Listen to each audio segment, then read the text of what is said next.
中共的财政越来越紧，习近平盯上了一个富矿，那就是退休领导人的秘书们。这些人啊，当年是有职有权，肥得很。这次他盯上了温家宝的秘书田学斌。为什么说田学斌是第二个温家宝呢？他本来可以重走温家宝的路，因为什么现在入狱了呢？大家好，我是大卫，比西时间7月25号。这两天呢，人们都在热议温家宝的老秘书田学斌被抓了，主要议论呢两件事，一个是大搞权色交易，而且还花的别人的钱。第二呢，是通报提到呢，他办理了虚假的身份证，人们就在猜他办个假身份证，这是要干什么？到底是为了洗钱，还是要外逃啊？但是我感觉啊，看过了他的简历啊，我也挺感慨的，那就是实际上他的秘书走的是温家宝前半生的路，那他为什么在副部级就进监狱了呢？很关键啊，他没有赶上温家宝的时代。首先啊，我们讲他的故事之前，先给你普及一下温家宝为什么选他当秘书。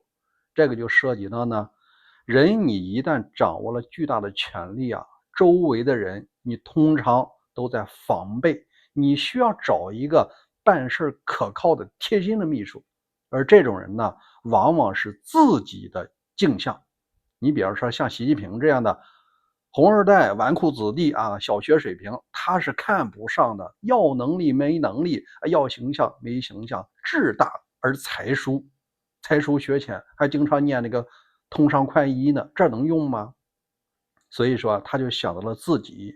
本身温家宝出生在天津北部郊区的一个平民家庭，你看父母都是小学老师，他是靠自己的能力一步步干起来，考上大学的，而且毕业以后分到了中国最穷的省份之一的甘肃，一待就是18年。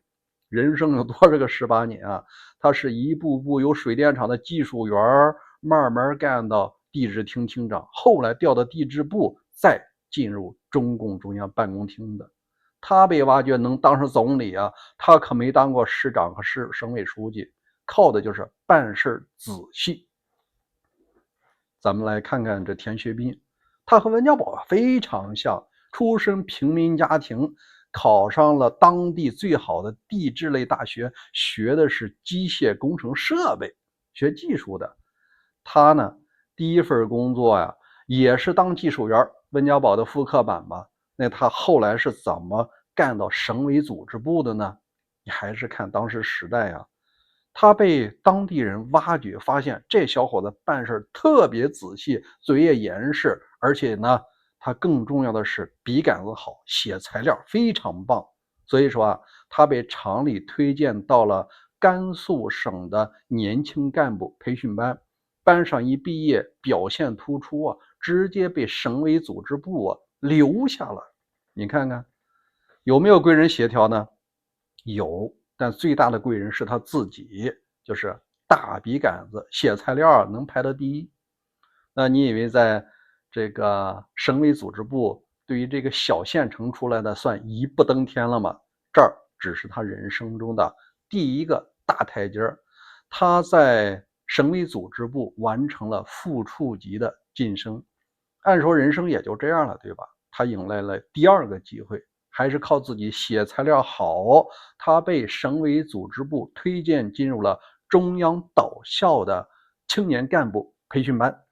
在中央党校依然是写材料很棒，结果啊，1989年他就没有回到地方，调入了国家教育委员会，依然写材料。你看看这写材料确实能升官，没有任何人提携他。结果呢，第二年啊就进入了中共中央办公厅，这真正到了中国权力的核心。一路走下来啊，他靠的是自己办事仔细，笔杆子过硬。他认识温家宝已经是几年后的事情了，从1992年才开始担任温家宝的秘书。一干多少年呢？我看了一下，他也有干了16年在中共中央办公厅，接近于一半呢是担任总理办公室的秘书。在这儿我给大家普及一下，作为正国级的领导人呢，他的秘书不止一个。正常的，首先他有一个政治秘书，大秘，通常属于是秘书长级别的，要么就是办公室主任，只管大事协调关系。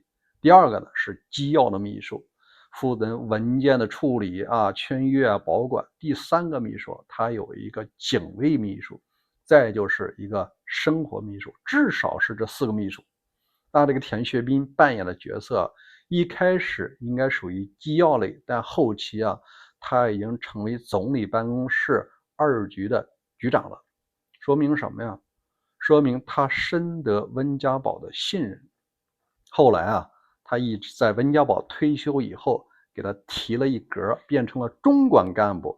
他已经是国务院研究室的副主任了。在这个时候，温家宝啊也已经退休，功成身退，他呢也干到了副部。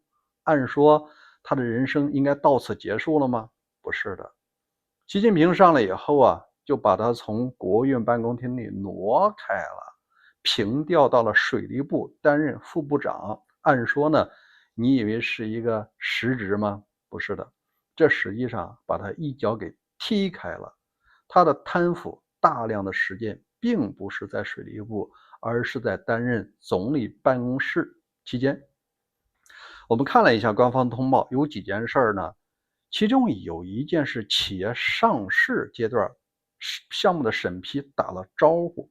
第二呢，是煤矿的合资并购过程中打了招呼。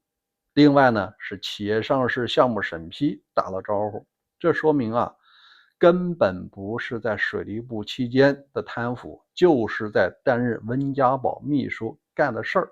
而且特别提到呢，收受了巨额贿赂啊，收了他人的钱，大搞权色交易。也就是说，他那个权色交易是别人买的单。那至于说他办了一个假身份证啊，那大概率感觉老板已经退休了，逝世了，自己曾经干过很多事情，收了钱怎么着，我想也应该是上亿了。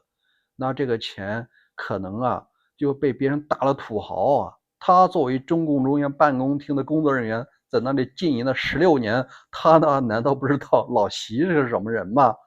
所以说啊，他已经做好了往外走的准备了。那个假身份证啊，通常是为了办新的假护照，或者是办其他的事情要走的。只是说啊，现在老习把目光已经瞄向了他了。前几期节目咱们讲到了，原来正国级的刘云山的秘书叫蔡复朝，上一周被查了。你看这次轮到了温家宝的秘书田学斌，这是一条线啊。我相信今年下半年还会有其他正国级领导人的秘书被查的，因为这些人在任期间以领导的名义或者在领导的默许下干了不少事情，捞了不少钱。而习近平现在是一石二鸟。第一，国库空虚啊，需要大土豪了。企业家搜了好几遍了，携程又罚了50亿了，现在该搜这些退休人员的秘书帮了，把你一生捞的钱啊拿回来。第二啊，对这些已经退休的所谓元老们啊，也是一个震慑。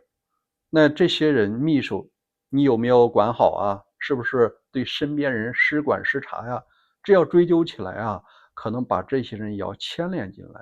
那是否要牵连，这个火候怎么拿捏，那就看这些退休的领导人啊懂不懂事儿了。要懂事儿啊，缺钱的时候您就得吐出点儿来。温家宝由一个平民的孩子一直干到正国级的总理，他实际上赶上了一个较好的时代。